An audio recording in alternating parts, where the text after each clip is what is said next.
আসসালামু আলাইকুম ভিউয়ার্স, আশা করি ভালো আছেন। আমরা কনসালটেন্সি স্কুল ইউটিউব চ্যানেলে regular tax, VAT, customs, accounts নিয়ে আলোচনা করে থাকি। তারই ধারাবাহিকতায় আজকে আমরা ভ্যাটের সেকশন 2 সাবসেকশন 30 নিয়ে আলোচনা করব। কর মেয়াদ, ট্যাক্স পিরিয়ড।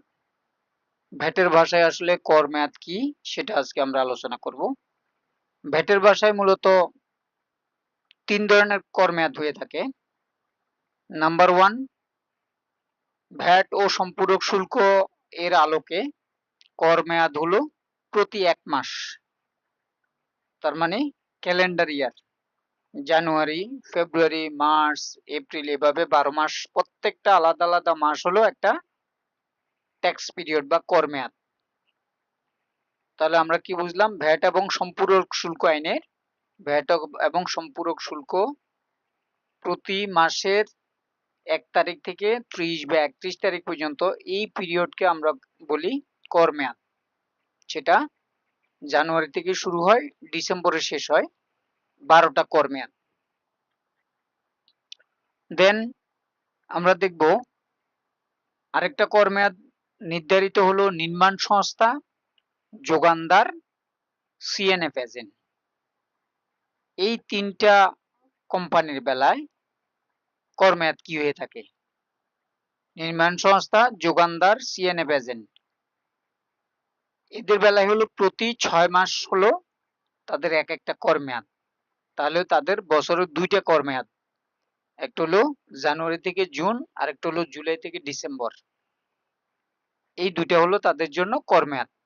তার মানে তারা বছরের 2টা রিটার্ন দিবে, প্রথম 6 মাসের জন্য একটা, পরের 6 মাসের জন্য আরেকটা। 3 নাম্বার হলো টার্নওভার কর। টার্নওভার কর কাদের জন্য? আমরা বলেছিলাম যে টার্নওভার কর বা ট্যাক্স হলো যারা তালিকাভুক্তি নিয়ে থাকে, যাদের টার্নওভার 30 লক্ষ টাকার নিচে তারা টার্নওভার ট্যাক্সের, যাদের টার্নওভার 30 লক্ষ থেকে 50 লক্ষর ভিতরে তারা টার্নওভার ট্যাক্স নিবন্ধন নিয়ে থাকে, এটাকে তালিকাভুক্তি বলা হয়। তাদের হলো কোয়ার্টারলি, যেটাকে আমরা ত্রৈমাসিক বলি, মানে প্রতি 3 মাস অন্তর অন্তর তাদের রিটার্ন দিতে হয়।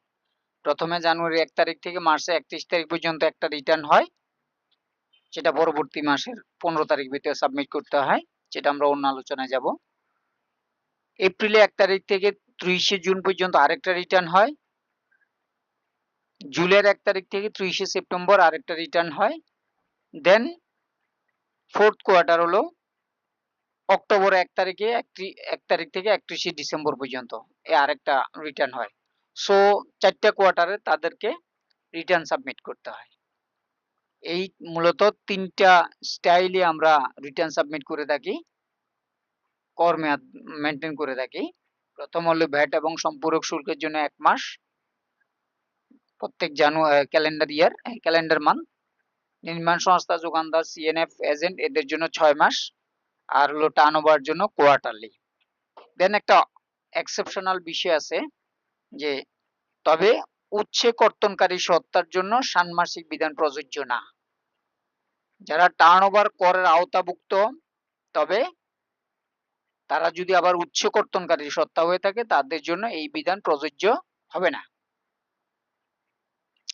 নির্মাণ সংস্থা, যোগানদার এবং এজেন্ট, সিএনএফ এজেন্ট, তারা যদি উচ্চ কর্তনকারী সংস্থা হয়ে থাকে, আমরা জানি উচ্চ কর্তনকারী সংস্থার একটা আলাদা সংজ্ঞা আছে, সেই সংজ্ঞা অনুযায়ী তারা যদি উচ্চ কর্তনকারী সংস্থা হয়ে থাকে, তাহলে তাদের ক্ষেত্রে এই বিধান প্রযোজ্য হবে না, তারা প্রতি মাসে রিটার্ন দিতে হবে। তো আজকের মতো এখানে, ধন্যবাদ সবাইকে। আসসালামু আলাইকুম।